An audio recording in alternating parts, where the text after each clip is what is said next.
Was Physical canceled? No, it's got one more season. It comes out in August, I think. How does Rose Byrne have time to be a star of two Apple TV series? Yes. And then she's coming out, I think, with Insidious, which is coming out like in the next 2 months or so. And Maybe. also she does a ton of different movies. Yeah, she's all over the place, and her past career is crazy. I didn't even know she was in, like, Troy. Did you know she was in Troy originally? And yeah, I think Francesca Del Banco and Nicholas Stoller, they both worked with Rose Byrne and Seth Rogen a lot before. They were just basically cast them and said, we're going to make a show around these two people. It always happens that way, though. It's always two people with these Apple shows. Shrinking, Jason Segel, Harrison Ford, We Crash, Jared Leto, Anne Hathaway. It's like they just get two big names to always headline these series. Well, I think a lot of it had to do with the fact that Nicholas Stoller has worked with both of them a lot in the past. Obviously with Neighbors, Get Him to the Creek with Rose Byrne, Forgetting Sarah Marshall. Like, they've done this comedy atmosphere before. Like Judd Apatow, basically. Yeah, kind of. In fact, Carla Gallo, who plays Katie, who is Sylvia's best friend in the show, did you recognize where you saw her from? No. She was the main girl in Undeclared.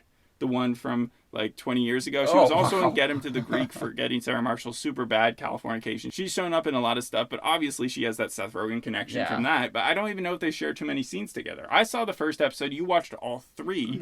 What did you think of the three together? And then, So the plot, I enjoyed a lot more than I thought I would, because it seems like everyone always has that one friend, whether you've just graduated high school or it's been 20 years since you graduated, that you wanted to reconnect with for like the longest time. Sometimes maybe they like pop up in your mind or something like that. And this show kind of gives you what it would be like if that were to actually happen. Well, I mean, they've only been disconnected for 5 years. Yeah. So it's not since high school, and they are in their 40s. But they like really were best friends in high school. That's stated throughout the first 3 episodes multiple times. Sylvia, she's a stay-at-home wife, and she learns that her friend Will has just been divorced, who she hasn't spoken to in years. And then they meet up, and Will invites her to a party. She decides to go to the party, so like mishap happens when Audrey, which is the name of Will's ex-wife, shows up with another boyfriend. I think it's important to note that Sylvia and Will sort of broke up their friendship because Sylvia hated Audrey. Yes. And she wasn't the only one. We learned throughout the episode that multiple people were telling Will not to do it. Yeah, but Will felt most connected with Sylvia, and so when she went against his upcoming wife, that's when things really like just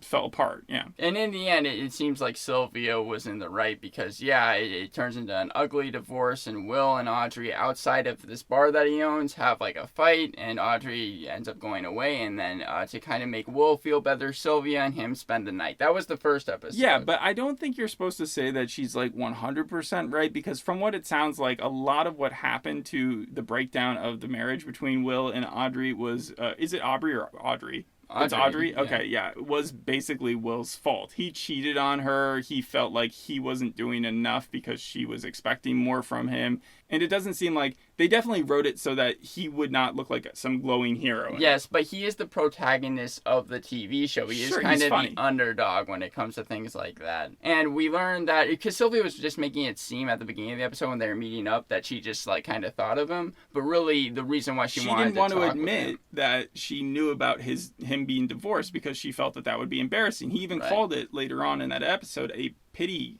meet. Yeah. Because he didn't... That's how it came across. But she only admitted to it when she was drunk. Yeah. Which made sense, too. How do you think Rose Byrne plays a drunk? Because she kind of does the same thing in Neighbors, where she gets kind of, like, out of it really quickly. Rose Byrne, I felt like, had a moral center in Neighbors. Because, like, here, Wait. No. She got... In Neighbors, she went over and tried to, like, fake sleep with Dave Franco, right? Don't you remember that? She tried to set up Dave Franco with some other girl and like to break up. There's no moral center there. That was the thing about a war next. No, I think she's definitely more, unless stuff happens in the second and third episode I'm unaware of. Well, that's the thing. In the second and third episode, they both have to kind of stand up for themselves. That's really the ongoing lesson, I feel like, of this series. Because at the end of the first episode, they have a fight and then they end up, they like make up at the end of the first episode. Yeah, they're texting. Yeah, and that's also, I felt, what was like a con for the series, because I felt every episode they needed to try and have some type of reason why both of them would hang out. more importantly, too, is she's a stay-at-home mom, so she doesn't have a job really. But he does. He works at the bar. He works at the bar. It's very convenient that they have jobs that let them do this. Because usually you wouldn't have that with two adults who are super busy. Like, they needed to manufacture a situation where they were able to mend their friendship, and why other people would normally not be able to. Not only that, Will is like he's the one that really runs the bar. And it just seems like every single episode he's always just able to kind of leave willy-nilly wherever he wants to. It's the perks of being the boss, I guess. Yeah. The second episode deals with Sylvia. She's thinking about buying a new house that apparently was like a former assisted living type of place. And she doesn't have, I guess, really, again, the confidence to say no to these house realtors. They're showing her the house. It's terrible. So she kind of brings Will along with her. And Does she get drunk before she goes? Because I know that in this episode she also gets drunk too, right? Like she goes to her husband. Or is that the third episode? That was the third episode. That's the third episode. That's when, yeah. Yeah, go ahead. So they both go to... They go to the house, and for some reason, Sylvia, I guess it's just she doesn't want to put that much work into it, is thinking about signing, like putting in an offer for this place, even though this house is terrible. Mm-hmm. We see but I mean, he's with her, so he's just going to stop that, right? Yeah, but we see that there's like buttons that when you press it, scream medic in the whole place, the place where like the kids are going to sleep. It's their outfitted own rooms. to be an assisted living center. But like the kids' own rooms have like small little kitchens in them that don't work. We see it's completely run down, and so that's when Will, kind of like speaking for the audience, goes to Sylvia and is like, "Look, you need to just not sign this house. You're going to hate it. I mean, I know that this just sounds like the Office episode where Michael Scott ends up signing into like a new apartment or house. Like he buys a house, and then Dwight is like trying to tell him, saying the contract sucks and stuff, and he's but it doesn't matter. Well, here Sylvia actually listens to Will. She says, "Look, I won't sign for this house. As long as you go back to Audrey's place because you need to get your stuff." Mm-hmm. And now it sounds like an episode of This Fool, because like there was literally a part where he went to his exes and tried to get the ring back. Right, so where the first half of this episode was kind of focusing on Sylvia, the second half of the episode was focusing on Will. But they're both hanging out the entire time. Yeah. Are there scenes that break them apart where you see them with their friends, or is it just them? Not really, not in the first three episodes. And the best joke that people were talking about in the second episode was apparently when she introduced him at the open house that they were having. Yes, and he's the contractor. No, I thought that she said that he worked for Nickelodeon or something. Like he was the host for Nickelodeon. He was a contractor and he was a host for Nickelodeon. I feel like the host for Nickelodeon is the bigger part there for a show that doesn't exist, right? Yeah, but the thing was that they mostly made it seem like he was a contractor, because even when they're going through the house, you see a refrigerator that doesn't work anymore, and he's like, "Oh yeah, we can contract that out of here." Anyone who's seen those type of shows knows how to walk into a room and like starts being really critical of stuff. Can we go back to the Nickelodeon part? I'm wondering, has he ever hosted for a Nickelodeon TV series? I did not do that research. I know he's just done a ton of stuff. He's definitely done a ton of kids films, like I'm sure he's Panda and stuff like that. Won Teen Choice Awards and stuff. Yeah. So by the end of the second episode, Will and Sylvia, they climb in through Will's dog door because they don't want to meet Audrey. In fact, they don't even think that she's home. How big a dog does he have?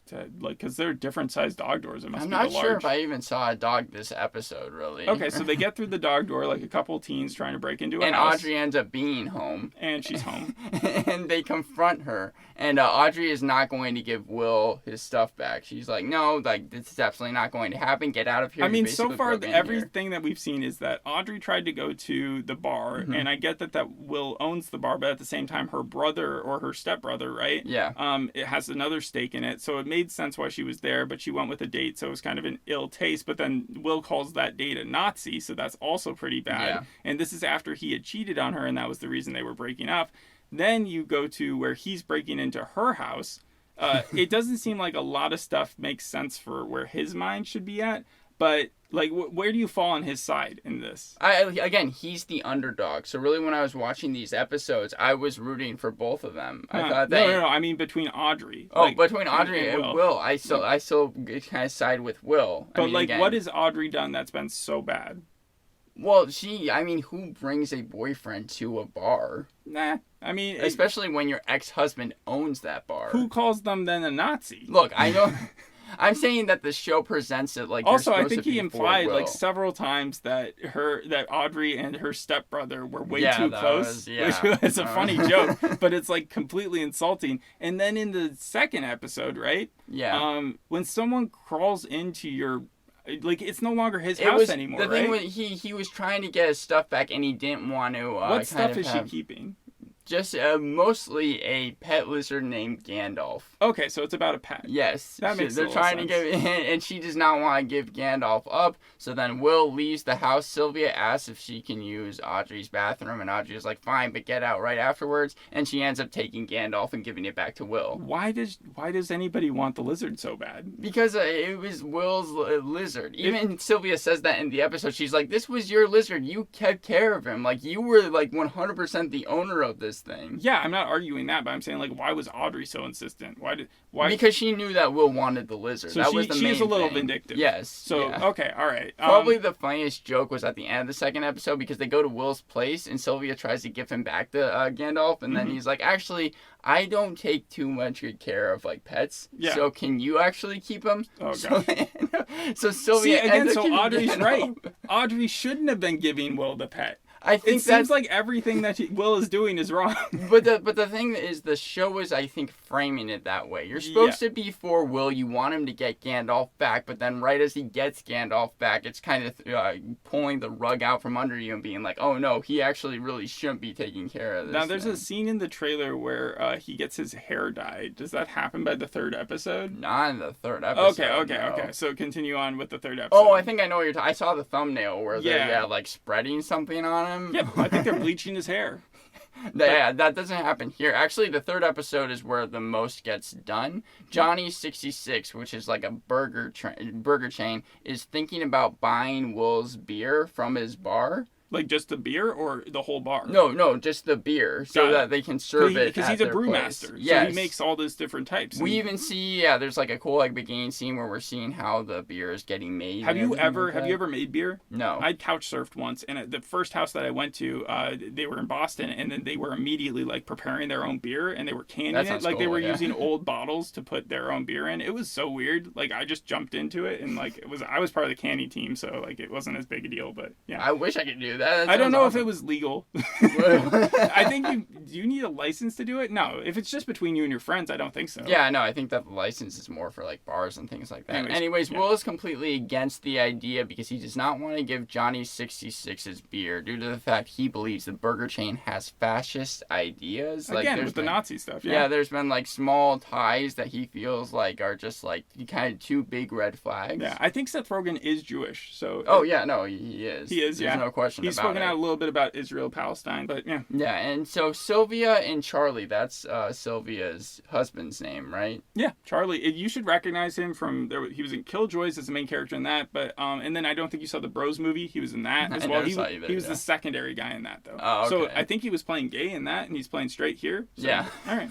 But yeah, no. So this is what I mean by I felt they were just having to come up with some reason why they should hang out, because really when Sylvia, she's at a staycation, they're at a hotel where they live, but it seems, or where they're gonna stay for the weekend, because Charlie has a big conference coming up with all of the like executives and big corporate people that for his job that he's going to work with. Sure. Yet Sylvia, she feels kind of bored in her hotel room, so she decides to again hang out with Will, and they go to a Johnny 66 so they can actually see how things are going down. I felt like this was also the most wholesome episode. I really enjoyed this one, I think, the most. Do you think this has the opportunity to become like a Ted Lasso series? I don't think. I feel like not as much heart. Yeah, not as much heart here. Is there a lot of cynicism? Because in the first episode, I agree. I did enjoy it, and it was all because of Rose Byrne and Seth Rogen. Like those two characters, it's their chemistry. I just enjoyed watching. Absolutely, and I really enjoyed that there was no will they, won't they aspect to it. It really was just two friends hanging out, because I feel like that is overly done in every single show ever. Have you seen it, When Harry Met Sally, or like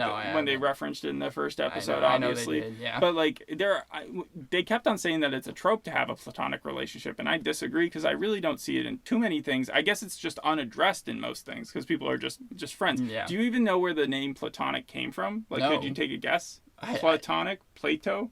Yes. Plato is the one who made that word? Well, no, it wasn't. Did become popular as a word until later, but they were using him in it because of one of the expressions that he would always talk about, how needs of the flesh were like worse off than needs of the spirit or something. I would have never gotten that. Yeah, it's got a whole history, and if people want to read the whole Wikipedia page, they can. But yeah, so the third episode, they go to 66, Johnny 66, and what happens? And Seth Rogen, or Will, like basically by the end of the episode, there's a little bit of a falling out that he has with his crew, but he decides to finally, he's going to sign with Johnny 66 because he sees an Instagram video of Audrey really like hanging out with her boyfriend. He gets kind of mad about it, and he's like, you know what, screw it. Sylvia, she sticks up for herself in the third episode as well, because there's someone, the ongoing joke with him is that this like guy at the head of the corporate level who she's... You mean with Charlie? Yeah, with Charlie. This is Charlie's storyline. Sylvia has met him 1,000 times, but he cannot remember her name. Yeah. Like, no matter what, even though they've met 200 times, he's always introducing himself. And Sylvia has just had it. By the end of the third episode, the guy is about to make a speech, and she takes his speech away from him because he's holding it in his hand and says that he has 3 guesses to guess what her name is because of how much they've met. Mm-hmm. And he can't do it, so she eats it. She eats his speech? She eats his speech, yeah. And so we see he gives like a terrible one by the end of the third episode, but he does remember her name. So overall, I will give this show a 6 out of 10 because I did feel like even though I enjoyed every episode, I was watching the same moralistic message. Stand up for yourself, so it felt and something repetitive? good is going to happen. Yeah, repetitive. Also, they make fun of TikTok, which every single show does, I feel, at this point. It almost felt so like you're marking them down for its use of social media?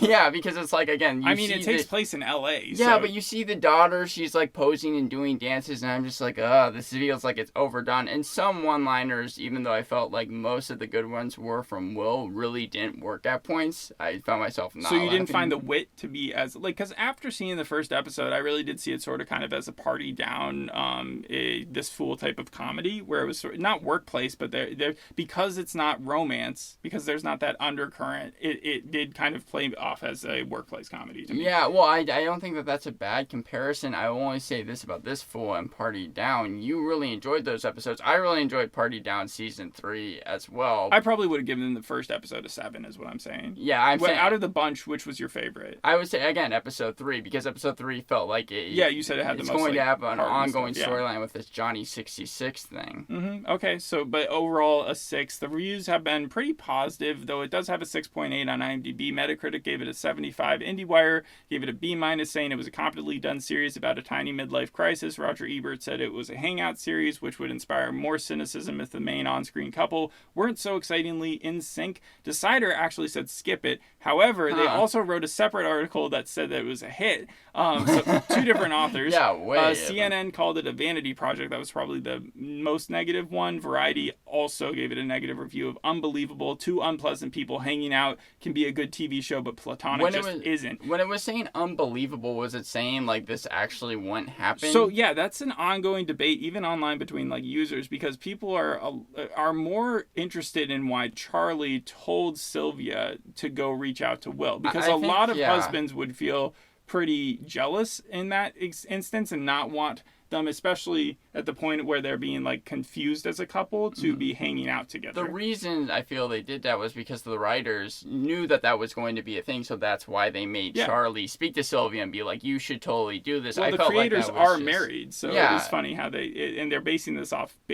something in real life that happened to them. But did you catch the Ring Around the Rosie reference in the first episode? No. Though you don't remember Get Him to the Greek? No. The really R-rated song that Rose Byrne sings as like, because she was Jackie Q. And as soon as she started singing in this, I was like, oh, that's definitely a correlation to previous works. Well, not only that, what is it with Seth Rogen and Lord of the Rings? I remember he was making fun of like Lord of the Rings, I think in This Is the End as well, like speaking as Gandalf or something like that. Like, what is... The dude enjoys Lord of the Rings. but he it seems like he's always referencing him and Stephen Colbert. Do you think Bill Hader would appear as a guest star on this? I could see that. I'm assuming this has guest stars in the first season. it's supposed to be 8 episodes. Well, really? I mean, again, Carla Gallo, who, even though she's a main reoccurring character, she's been in a ton of the comedies, so I wouldn't be surprised. Andy and Reggie are the 2 others at the bar, right? Yeah, they're the others that Where work did they there. fall on the line of the beer thing? Like you said that there was a fallout between the 2 of them. Both of them decided to do it. I think it was Reggie, who also is kind of like a co-owner with Will. Maybe, and he was really, really wanting to once he learned how many Johnny 66s were opening up throughout the town. Mm-hmm. So, I mean, like, yeah, I did, at, like, the first half of the 3rd episode, fall on the side of Johnny 66. I felt like Will just decided to do it because he was mad, and I wasn't sure how well that twist worked. But it seems like it's going to help them in the end. They're probably going to get a ton of money. All right, so will you continue to watch the show? No. Even if it was just on? It feels like one of those ones where I would, if it was just on TV for some reason. Yeah, but it's on Apple TV. Yeah, it would be hard to just tune into. It's a 6 out of 10 for me. Like, that's barely passing in my eyes. Okay, well, you did mention Physical before, and I did find it interesting how, like, that takes place, I think, in San Diego, California, and then Pam and Tommy, I think, took place in L.A., which was Seth Rogen's other show that he was actually in, and not just, he's also in Invincible, but he's a main creator of that. Yeah, so it was strange for Seth Rogen because I felt like he had done so much TV, and I mean, like, on-camera work, like being the star of different TV series, but when I was just, between like, him and Rose Byrne's been in more. Yeah, it seems like really he's stuck to either being behind the camera for TV or just film. I mean, even with Preacher, I don't think he showed up in that, and he was in charge of that. And then The Boys, it would be weird to see him. He was in Future Man, though, and he actually had a controlling stake in that as well. The thing about Rose Byrne, though, is that her filmography is so dense that she has so many, like, Australian shows and stuff like that you never would have heard of. But there is one film that I want to highlight that she did called The Tenants. Apparently came out in the early 2000s. Yeah, and it starred Rose Byrne, Dylan McDermott, and Snoop Dogg as neighbors in a very dysfunctional apartment building like relationship. That's just what's the show with Selena Gomez and Steve Martin? No, it's not. It's not Murder in the Building, because I think Snoop Dogg is like a drug dealer in it, and she has a relationship with him, and then Dylan McDermott. It's a very serious one. Wait, it's a serious show? Yes, it's a drama where, like, I think Dylan McDermott steals Rose Byrne's character, like, and they are about to get married, and Snoop Dogg swears vengeance. Why is Dylan McDermott he looks so always different in the villains? trailer? But also Snoop Dogg, how is he in a drama? Yeah, that's what was funny about it. Yeah, so go check that out if you don't want to see this show. Thanks for listening. We'll see you on the next episode. Bye. Bye.